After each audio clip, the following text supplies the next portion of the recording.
New York City is known for its coffee culture. It's also known as the city that never sleeps, so it makes sense that New Yorkers need all the caffeine they can get to function in this fast-paced city. They drink 7 times more coffee than any other city in the US. You can also meet just about any kind of person in NYC coming to get a cup of coffee and strike conversations, make new connections, and also put a smile on people's faces. My mission for this video is to spend a day experiencing what it's like to work as a barista in NYC, from learning how to make coffee, serving, and talking to customers. I have no idea what to expect. But first, I need to find a coffee shop and an owner willing to let me complete this challenge. And after reaching out to several coffee shops in the city, I was able to get on a phone call with the owner of Drip Coffee named Nigel, who quit his job in finance to open his dream coffee shop in NYC. All right, and if you have any more questions this weekend, definitely reach out, but look forward to seeing you next week. Okay, sounds good. Thank you, Nigel. So, do I have what it takes to be a barista in NYC? Let's find out. All right, guys, good morning. Today is the day I'm heading over to Soho from the Upper West Side right now, and I have no idea what to expect, but since I'm going to a cafe, I am assuming that I will be drinking some coffee today, so hopefully that'll give me the kick that I need. Let's go.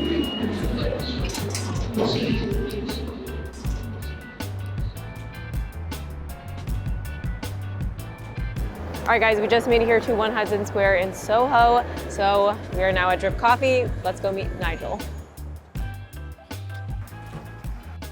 Hello, nice to meet you. Hope everything's okay. Did you find a place okay? I did. I got stuck in the subway a little bit, but we made it. Awesome. Well, welcome to Drip, specialty coffee shop. This is our Soho location. We have 3 others in Brooklyn. The pour-overs are prominently featured because we like to focus on specialty coffees, roasters from literally all over the world. I actually just recently learned what specialty coffee is, but I feel like some people don't really know what it is. So what's the difference between a normal cup of coffee that someone might get and a specialty roast? Typically, coffee is from, and I'm not going to say any names, but a lot of the larger brands, coffee is pretty much a commodity. They'll find beans from hundreds of plantations, bring them someplace and kind of mix them all together and just get one homogeneous flavor profile. Right. Specialty is primarily a focus on smaller lots, smaller farms. By default, it's going to mean that you have to spend a little more money to get those coffees. As you'll see, we'll make some coffee, and difference in taste and different in flavor is remarkable. It's literally out of this world. Ooh, yeah, that's good. You will never get a cup of coffee like this out of like a batch brew.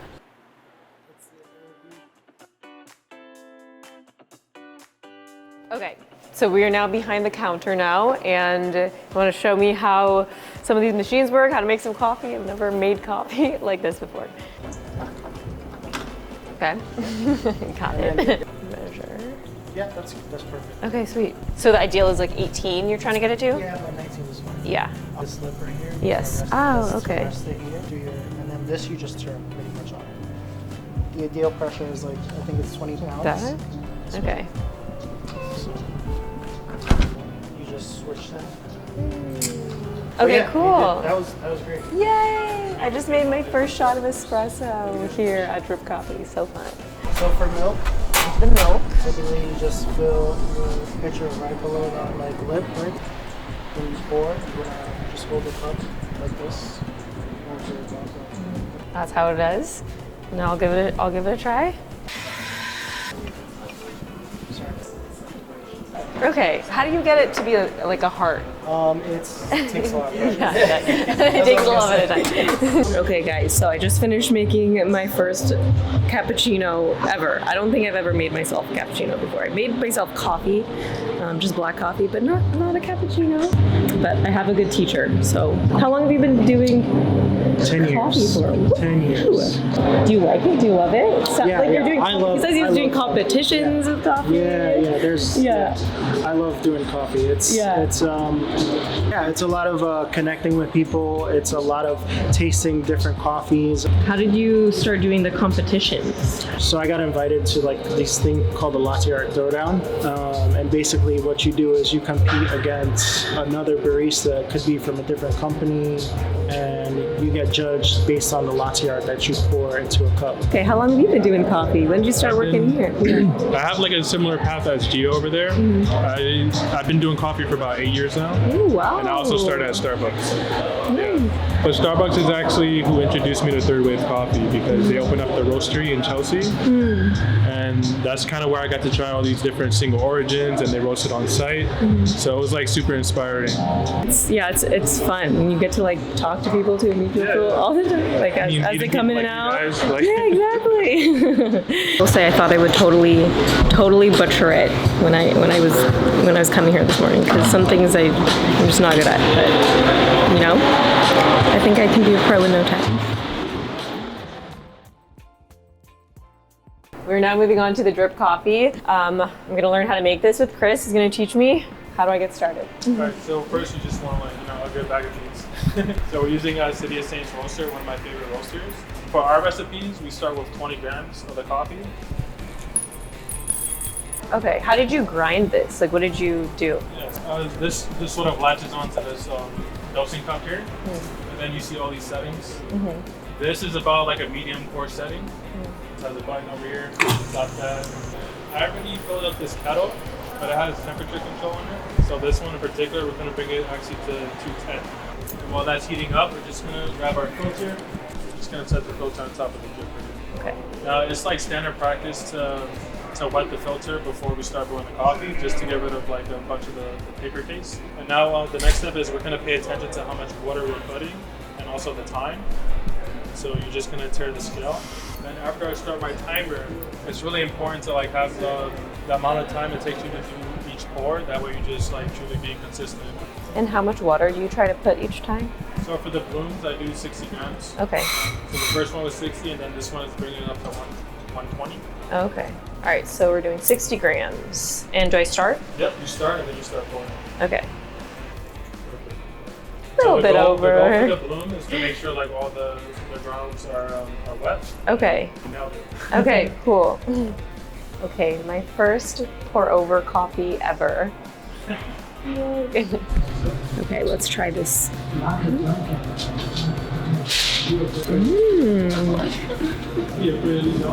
Yes, that's really good. You can definitely taste the different notes. This one, it has pineapple, rock candy, and citra hops. Wow, interesting. Okay, how does all this work? Okay, so immediately we're gonna go, anytime you finish a sale, it's gonna start with new sale. Okay. And so up here is our espresso beverages. They're gonna be like your most immediate beverages. So you got lattes, cappuccinos, cortados, macchiato, and espresso. Beneath that, there is like flavored beverages, which are gonna be your vanilla, your mocha, your dolce, your maple. So a lot of baristas know this after being in the industry a lot, but Starbucks cups are sequenced so that they used to tell you the milk at the top, right, the nature of beverage, and then like any other details like would be checked off appropriately. Right, right. Okay. So now every barista just kind of has it memorized that like, so for example, she ordered an almond milk latte, so that'll be A, okay, almond milk at the top. Yep. And then L for latte. Okay. If it's iced, you're not gonna hand them this because this is a hot cup. Right. We only have one size on everything. I don't know if they want to know that. And how much ice do you normally put? Just like. So a lot of people will specify, but just trust yourself. You know what I'm saying? Okay. Amazing. Yeah. And you're gonna stop at the second line right Okay. there. So pass that. For this one. Okay. Yay! Oh my God. Lids are there. Simple serve is there. Yay! Usually our training is less intense, but we really want to get this one right. All right, I learned how to take orders. I learned how to make some coffee. I'm gonna change into the drip apron now. Woo, I'm official now. Learned so much today. How long have you been doing coffee? Tell me a little bit about you, Lee. I want to say my first job was at a Starbucks when I was like 20. From there, I actually like took a more artistic direction from coffee. I then eventually separated from Starbucks, and I'm just currently an artist. Did a mural for a different coffee shop. Cool. Thank you so much. Yeah. So and so that's how I found out about drip, because I was around them all the time, and they would talk about drip. And then I eventually met the owner. My favorite thing about it is my coworkers. I think anyone universally, your coworkers make your job better or worse always, but thankfully my coworkers make my job really amazing. You know what it is? It's not that I love like anything more than anything else. It's that there's just literally nothing to complain about. I just came to New York and I wanted to check out every coffee shop I could while I was here, and I was like, this is so cool. What the heck? Cool. You know? Wow. Yeah. Okay. What can I get for you? I will have like just a double shot of espresso. That's what you're gonna do. Okay. What did that Yeah. Latte. Cool. Yes? Beautiful. I got it. Whoa. Okay. Here we go. Oh, there's the latte. Yay. Amazing. Hello. How's it going? What can I get you? Can I get a hot drink? Yes. We're doing a YouTube video today, so she's the star of the show. Hello. She's a barista for a day. I'm a barista for a day, yeah. I'm not normally a barista, but today I'm a barista. Oh, you're not normally a barista? No, I learned today for the video. Dang, that's crazy. Yeah. I'm making a video being a barista. Really right. We're trying to make a documentary series instead now. So the first thing was a hot coffee with almond milk. Okay. Probably can't really. Wait, I'll ask you questions. What are you guys here for? Where do you work? Yeah. Business card that have a really indescript job maker ever so slightly more sensational. So I've been spending the day kind of learning from them and now being a barista. So here you go. Yeah, it is fun. Left or left over right, but you definitely don't want to just take This is the other part of the job. Yeah. Okay. Yeah, no. But wait, no, I'm putting he's using Ray. Or are we like, you know? Yeah, we can, like, I think I'm You gotta, oh, he needs to be original. Oh, no. I'm gonna keep copying you.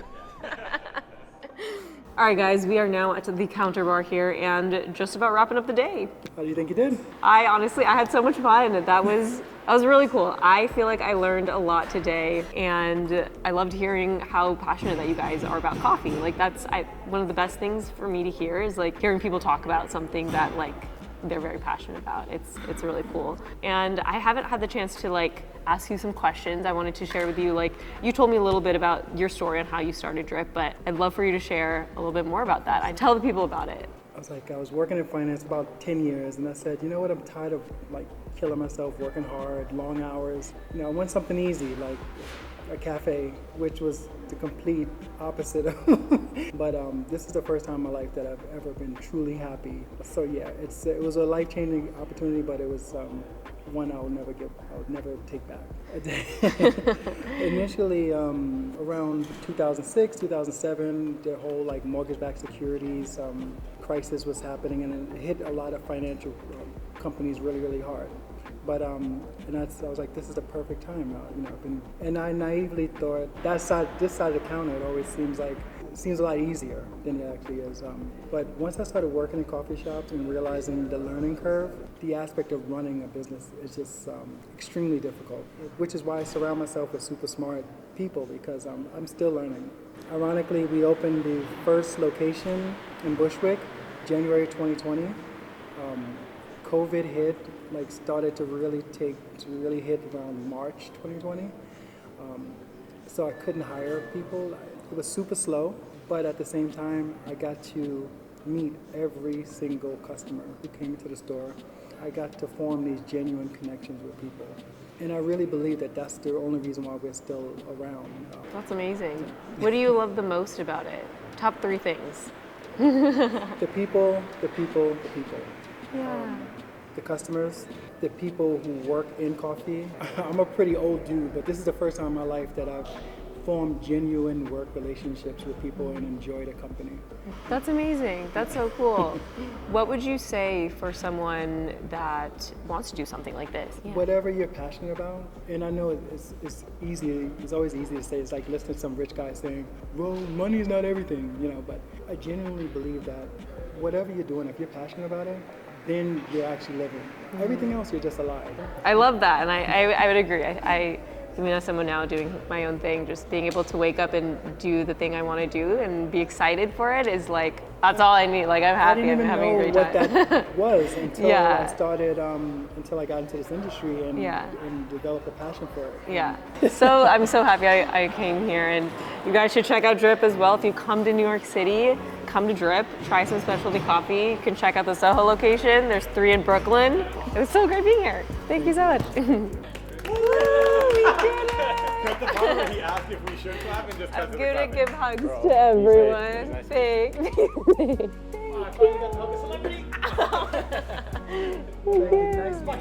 All right, guys, that is it. The day is over. I had so much fun, and I loved hearing Nigel's story, and I hope you guys enjoyed it as well. So please make sure to give it a thumbs up. Subscribe if you haven't yet to join the Global Dream Team community, and I will see you in my next video. Bye.